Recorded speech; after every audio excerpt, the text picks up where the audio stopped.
The Center for Bioethics and Human Dignity is deeply grateful to the Zimmerman family for establishing this endowed fund, which allows this lectureship to be an ongoing part of each year's conference. So thank you. Our speaker for the 2025 Virtue Ethics Lecture is Dr. Brent Waters. He is the Emeritus Jerry and Mary Joy Professor of Christian Social Ethics and Emeritus Director of the Jerry L. and Mary Joy Stead Center for Ethics and Values at nearby Garrett Evangelical Theological Seminary in Evanston, Illinois. Dr. Waters is the author of a whole stack of books, most recently, Common Callings and Ordinary Virtues, Christian Ethics for Everyday Life. He was the recipient of the Paul Ramsey Award for Excellence in Bioethics in 2016. I was there.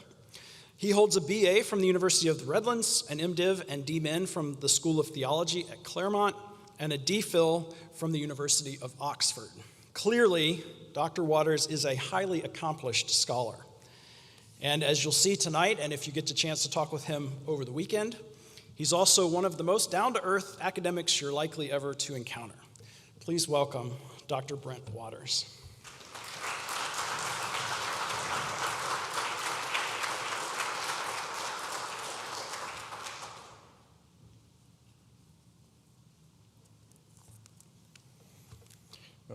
First, thanks to the Zimmerman family for establishing this endowed lectureship, and it is both my honor and pleasure to be a participant in this series. And also, Matthew, thank you for your leadership in these most interesting times, and for the work of your extraordinary colleagues, and for the many people in this room who have built the legacy of this center. I'm often asked, why do I continue to spend time at the Center for Bioethics and Human Dignity? And my answer is succinct. There's nothing else like it anywhere else in the world. And it'll be good to keep the center going. But now I must get to work. My lecture is prompted by the question, when and why did contemporary healthcare take a wrong turn? The short answer is that healthcare took a wrong turn when it tried to become exciting, even extraordinary, at the expense of discounting the ordinary and commonplace. That is a loaded question, followed by a provocative answer, and I need to do some unpacking. Traditionally, physicians treated patients with widely varying conditions. The ailments and complaints of the young are not those of the aged. Some illnesses and injuries are more serious than others. The needs of the relatively healthy differ from those suffering chronic conditions.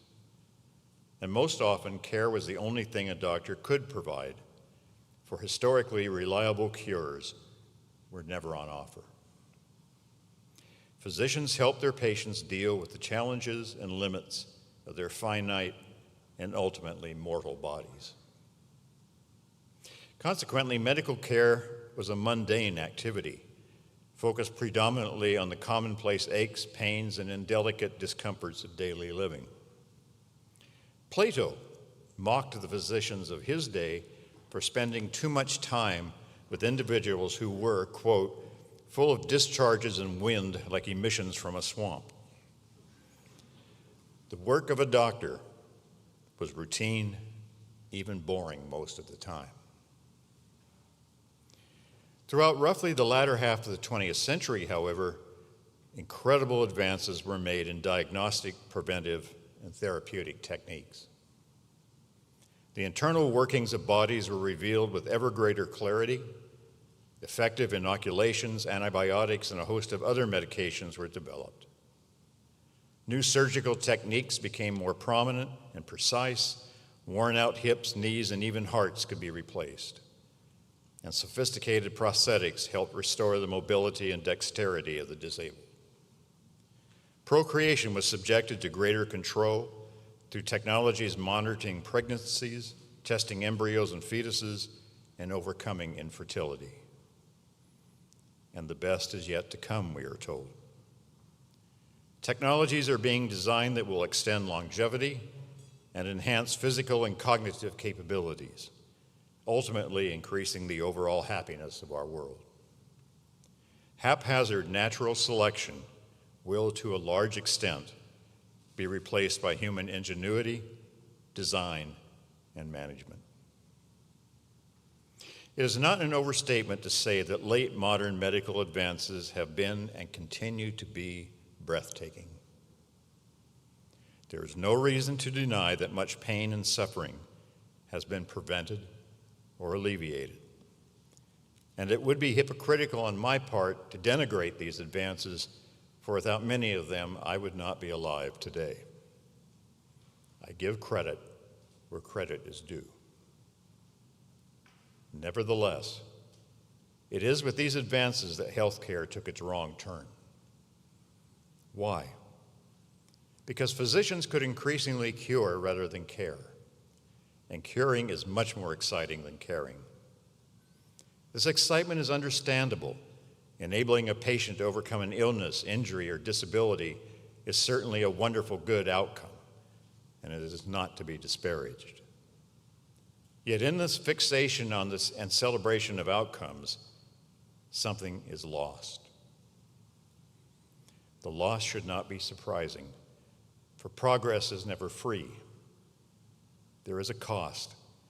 There is a price to be paid. George Grant was fond of quoting an old Spanish proverb, "Take what you want," said God. "Take it and pay for it." With each new technological advance in medicine, with ever more impressive outcomes, I fear we do not pause to assess the cost, to determine if the price is reasonable or exorbitant. The cost I am referring to is not money, but what is extracted from human identity, human well-being, and whether or not the capability of human flourishing, both individually and corporately, is enhanced or diminished. Or to invoke antique language, the cost involves the souls of those providing and receiving contemporary health care. The ancients understood that body and soul are intricately and irrevocably linked. A healthy body and a healthy soul were foundational to the good life. And they further understood that the body is fragile and it wears out over time. Consequently, a good life ended with a good death. But the concerns that vexed our ancestors are not those of the present day. Contemporary healthcare has either explicitly or effectively dumped any notion of a soul, and that means all that remains is the body. Even the immaterial mind is encased in and dependent upon a physical brain. Yet, unlike our ancestors, we need not be resigned to the limitations of embodied existence.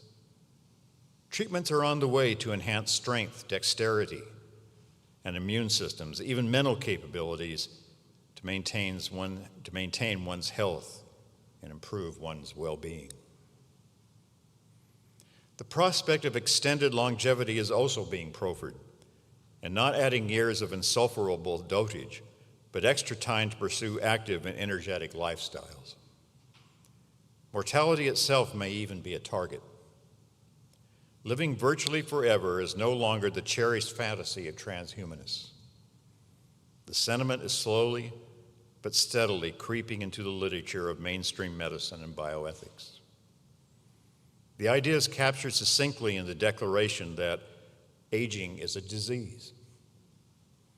This is a most curious phrase, for it implies that if aging is something to be treated, perhaps it can eventually be cured. The prospect of easing the finite and mortal constraints of being human is admittedly exhilarating. The heady elation of contemporary healthcare becomes even more explicable when placed in the broader context of the late modern project of mastering nature and human nature. The project is driven by the moral, political, and at times religious imperative that humans should live in a world of their own making, a world that is effectively an artifact of the human will. To a large extent, natural vagaries are controlled or mitigated through a combination of technology, social practices, and public policies. For many people, the artificial has effectively become their natural environment in which they feel most at home. To illustrate, the wilderness is no longer a threatening place that pioneers enter and try to tame at their peril.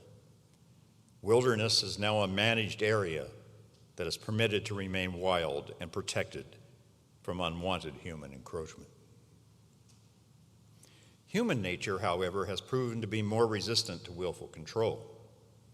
Humans are stubborn creatures, as those of you who are or have been parents of teenagers can testify. But this may be changing. As people turn to medicine and biotechnology as premier sources for underwriting their well-being, they become increasingly artifacts of their own will.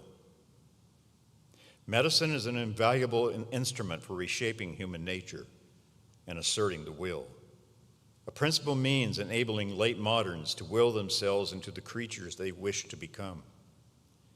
And even if in the foreseeable future technology cannot achieve entirely the ambitious goals of overcoming human finitude and mortality, it nonetheless can still offer a greater degree of control. For instance, at present, death cannot be abolished from the human condition, but healthcare enables patients or their surrogates the ability to choose how and when they will die, a last defiant gesture of the will against the naturally imposed constraints of embodiment. Again, it is an exciting time for healthcare, for both its providers and consumers. I am not decrying the spectacular medical advances I have witnessed in my lifetime, but these accomplishments are accompanied, I believe, by a subtle but pervasive change in how the body is perceived by both the providers and consumers of healthcare. In short, the body is no longer seen as an object of care, but as a problem to be solved. Individuals do not wish to be inconvenienced or have their desires frustrated or endure pain and suffering inflicted by bodies that resist being controlled. That is a problem for people accustomed to being the masters of their fate, and they expect medical solutions to be at their disposal. One casualty of this changed perception is a loss of attentiveness to routine, ordinary needs. This is an unsurprising consequence when one is fixated on transforming the body into an outcome of technological ingenuity and manipulation. The commonplace is an irritating distraction, taking time away from the bigger, more exciting enterprise of solving the problem of the body. So these little pesky concerns should go away or take care of themselves. This is why, in part, researchers are near the top of the healthcare food chain and are often removed and distant from daily medical practice. Now, why am I concerned with the loss of the ordinary? Because I believe giving the mundane its due is absolutely vital to human flourishing. God created humans as embodied creatures.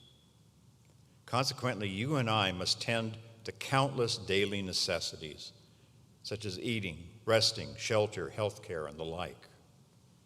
Accomplishing these tasks requires mostly performing ordinary, commonplace chores. And here I am talking about routine, repetitive, dull, mind-numbing, downright boring activities like cleaning, cooking, making the bed, mowing the lawn, running errands, working, paying the bills, and the list goes on and on. To ignore the uninteresting and mundane details of daily life is to consign humans to endless frustration, if not misery. Try living in an environment where all your basic needs are unmet and see how happy you are. Additionally, God commands us to love our neighbors, which means that their mundane needs cannot be discounted, much less ignored, without committing the grave injustice of neglect. You cannot love your neighbor by remaining fixated on the extraordinary when the ordinary is requiring, indeed screaming out for attention. For instance, when children are dirty and hungry, they don't need a theoretical lecture on the virtues of cleanliness and nutrition. They need to be bathed and fed. When someone is in pain, they don't need a pep talk on how their suffering will ultimately make them morally and spiritually stronger. They require both physical care and sympathetic companionship. As the Good Samaritan makes clear, loving one's neighbor entails binding wounds and providing comfort. And as Scripture makes clear, we cannot flourish in the absence of neighbor love. Loving embodied neighbors replete with an abundance of commonplace needs. If loving our neighbors requires paying attention to their mundane needs, then I see no reason why this principle doesn't also apply to healthcare. Stanley Hauerwas has argued that medicine is the link helping to maintain fellowship between the healthy and ill within a society. In maintaining this linkage, medical practitioners rightfully spend a lot of time monitoring and treating routine matters such as blood pressure, uncooperative sinuses, the aches and pains of athletes and the aged, colds, flus, and pesky viruses, administering inoculations, nutrition, exercise, sprains, grumbling gastric systems, and again, the list goes on and on. Bodies steadfastly resist willpower and are attuned to a natural timeline and horizon of their own. Ultimately, it is the universality of finitude and mortality that binds the healthy and unhealthy together.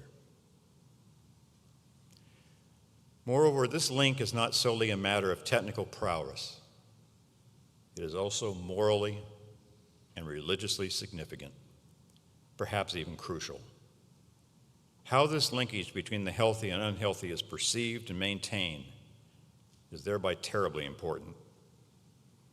The shift away from ordinary to extraordinary health care corrodes this linkage, even if not recognized early on. For effectively, medicine takes on the characteristics of a project to perfect human beings.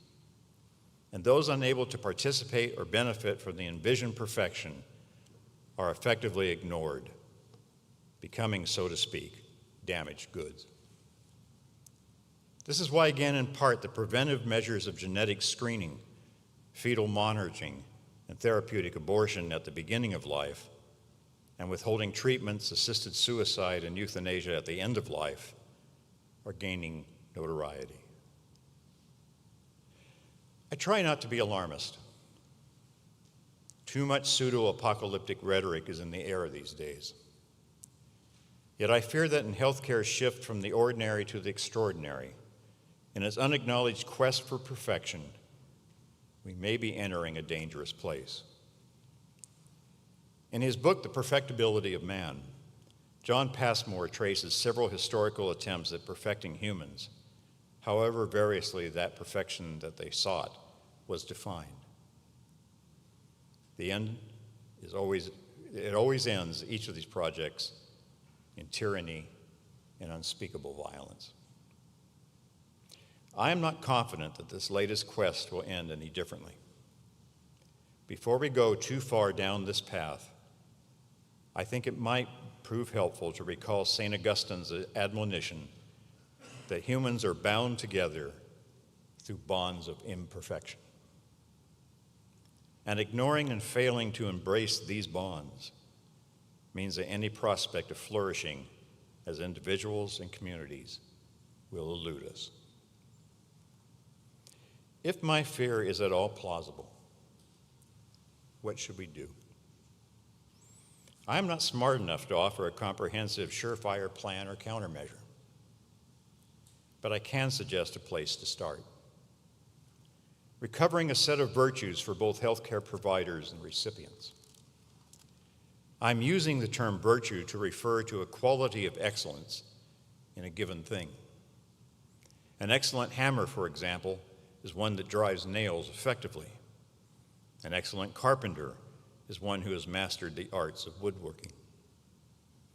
Describing an excellent person, however, is more demanding.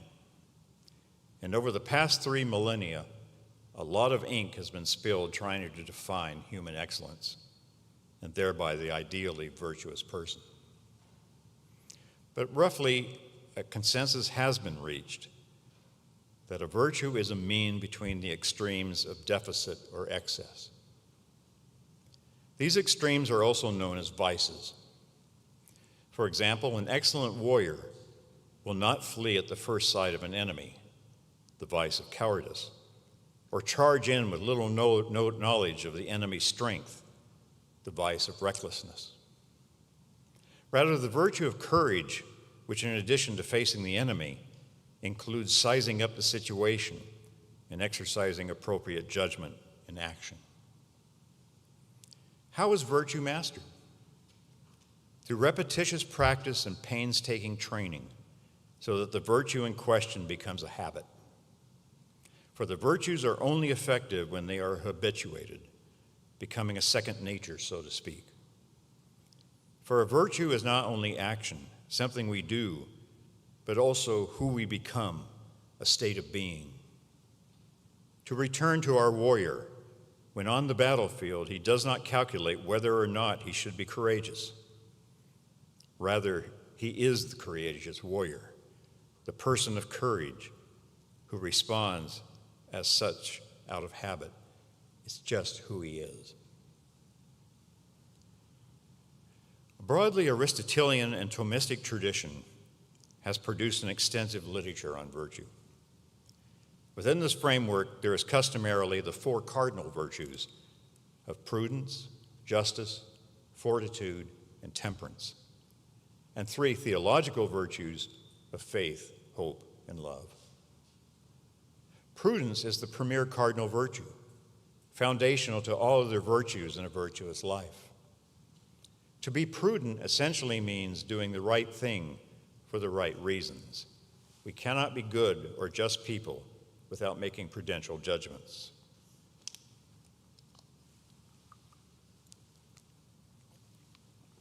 Prudence is a deliberative virtue, enabling decisive action. The prudent person seeks the counsel of trustworthy persons, weighing their advice carefully. Yet the prudential person knows that at some point, at that fitting moment, deliberation must come to an end in order to take deliberate action. In the words of Oliver O'Donovan, such action is an act of moral discrimination, dividing right from wrong. In making this division, prudence is a mean guarding against two tempting extremes or vices. On the one hand, an arrogance that presumes no counsel or deliberation is needed, and on the other hand, a paralyzing reticence that deliberates endlessly to avoid being decisive and for fear of making a mistake. Or in more popular parlance, the imprudent person either thinks too little or thinks too much. In what follows, I draw upon the virtue of prudence in order to offer some thoughts on how the providers and recipients of health care might act virtuously in order to resist the perception of the human body as a problem to be solved and to resist the notion that creaturely finitude and mortality are somehow inimical to the human condition and should be eliminated.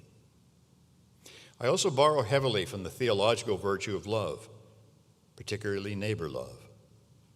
God commands us to love our neighbors, and we live in a world that is awash with them.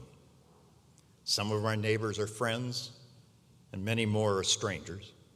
Some neighbors are nearby, and others are far away. Some neighbors are our allies, while others are our enemies. We are commanded to love them all. Consequently, there is no such thing as a generic neighbor love, for you cannot love every neighbor the same way. To illustrate, a man cannot and should not love every woman he meets in the same way he loves and treats his wife. A neighbor is not an abstract idea, but a real, actual person with whom we are related in real, actual ways.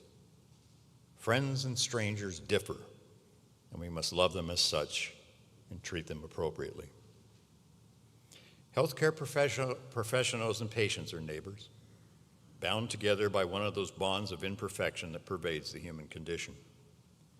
They share a relationship that is profoundly shaped by and oriented toward the creaturely realities of finitude and mortality.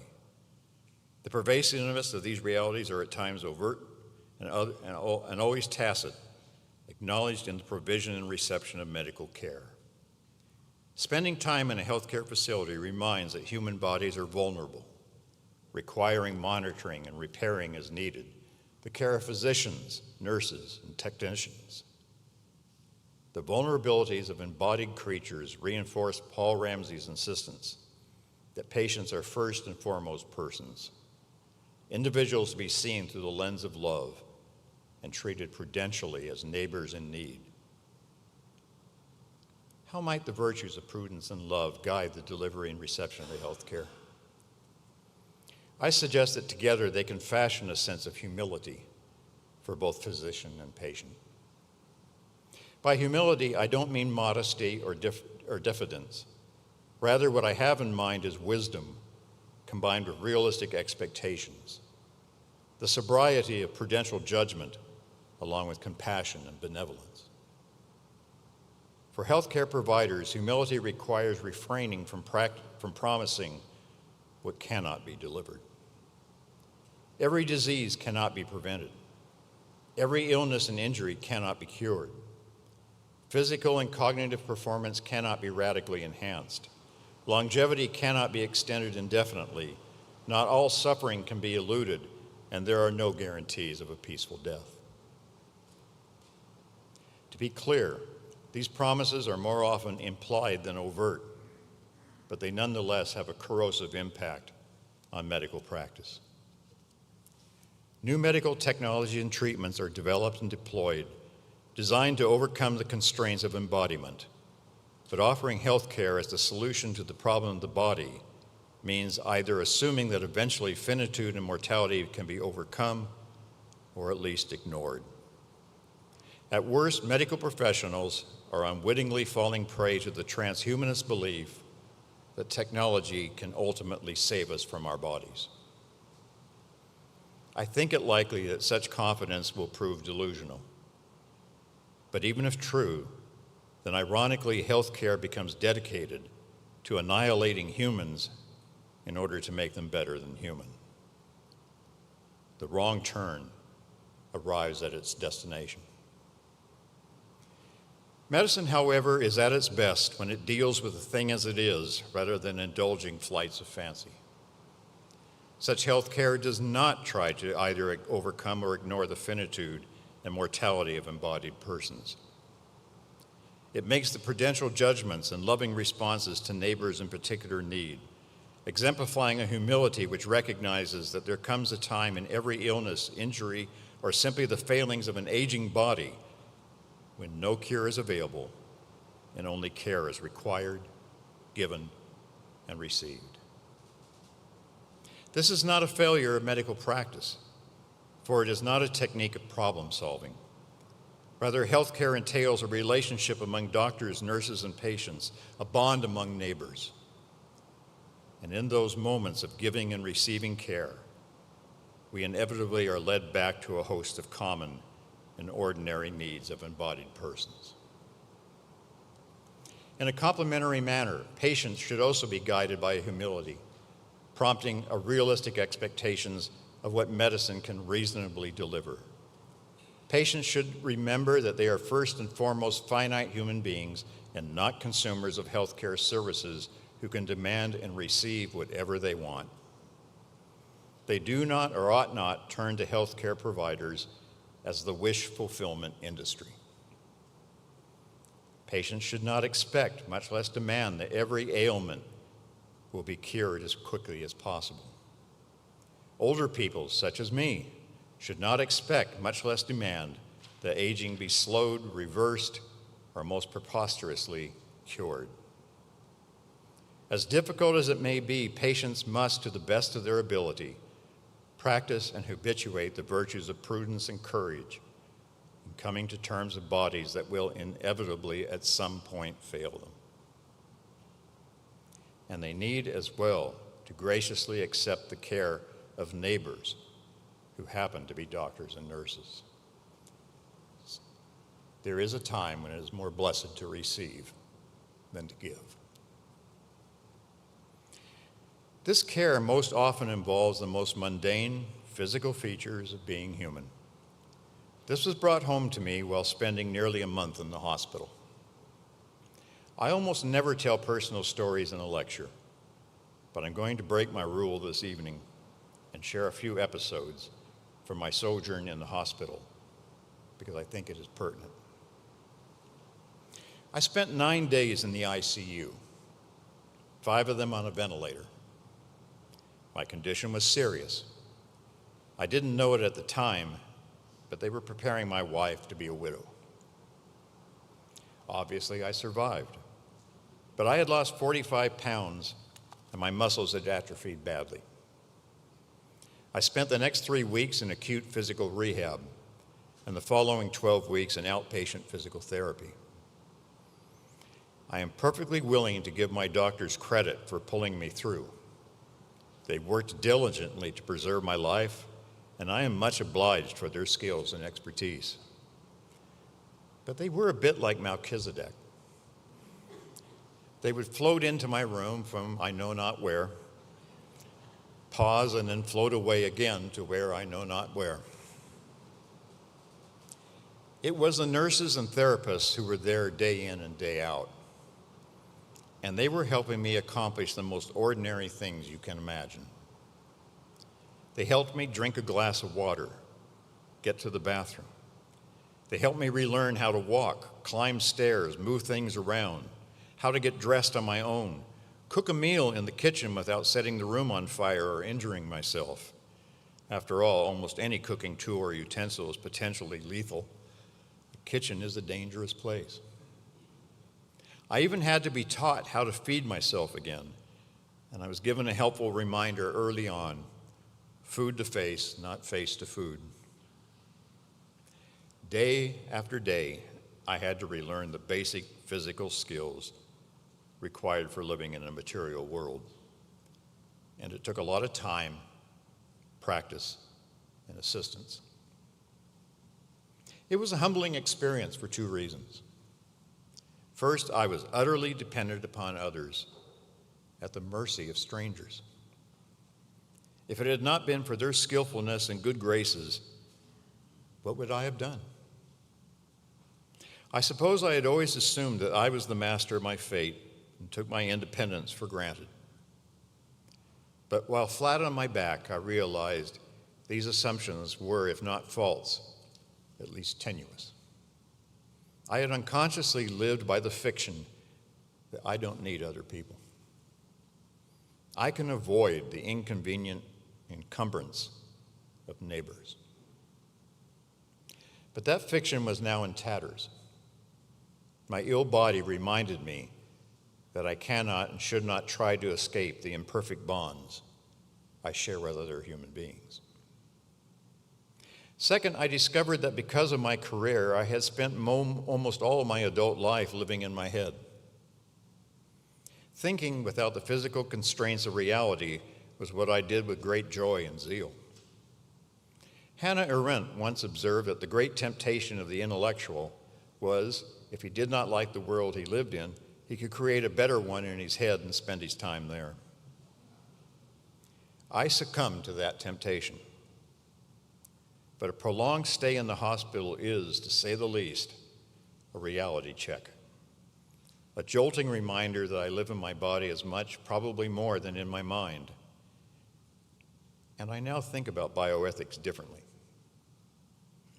I used to spend my time almost exclusively on the big issues, such as genetic screening and enhancement, boosting cognitive and physical performance, radically extending longevity and taking on the transhumanists.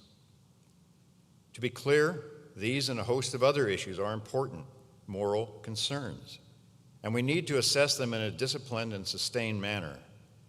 But in my fixation, I was missing much else: the common and ordinary needs and care of the body, the place where patients and healthcare professionals spend a lot of their time.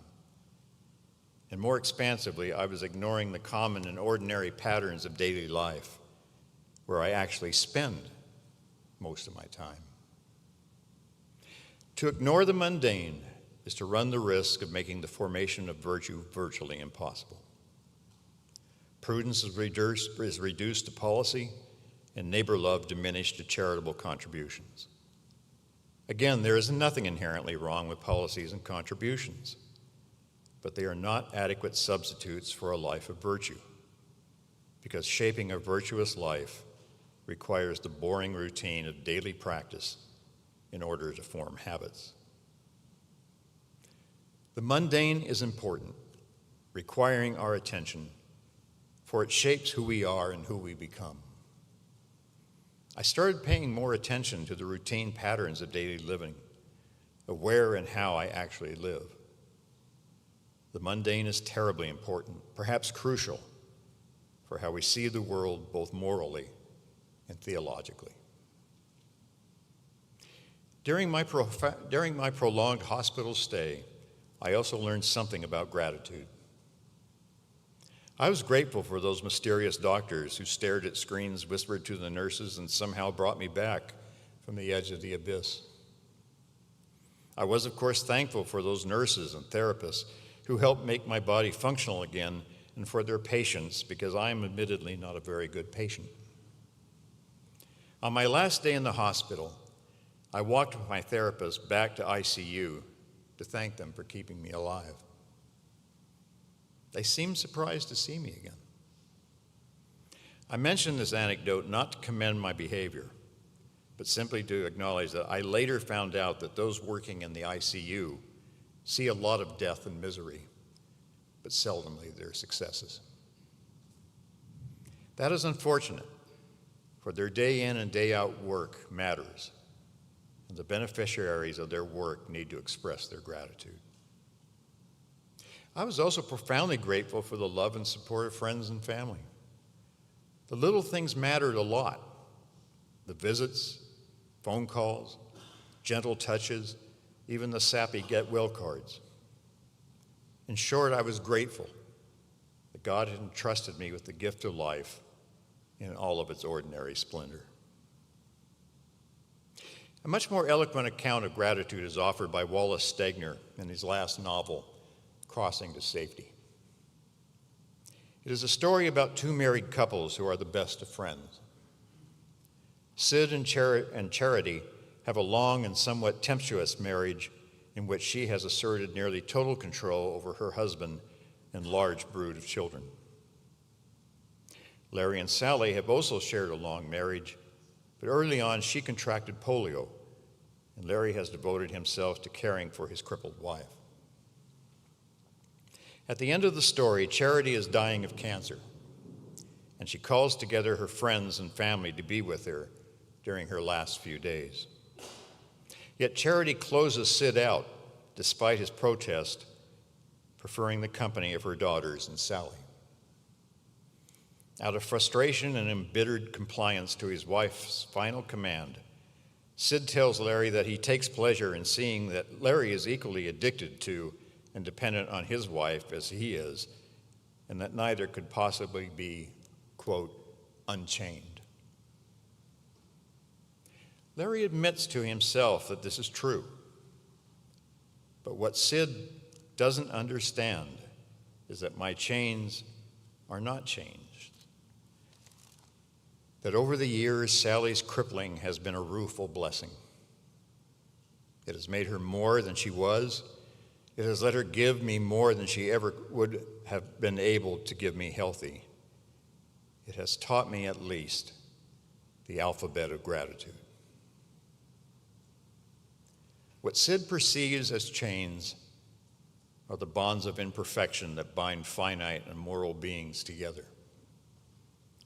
In tending to Sally's physical needs, such as helping her get out of bed or stand up and sit down, Larry also perceives the depth of the love that they share.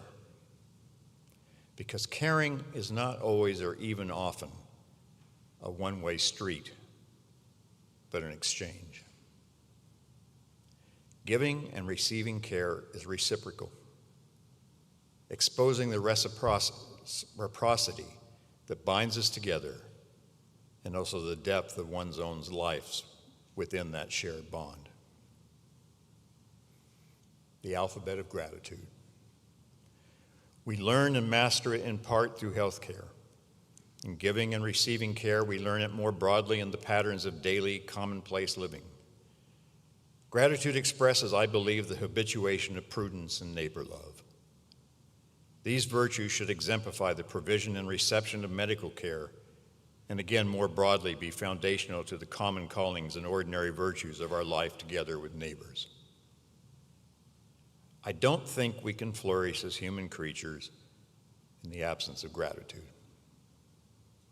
We cannot live life in its fullness unless we are first thankful for the gift of life God has given us, the time allotted to us.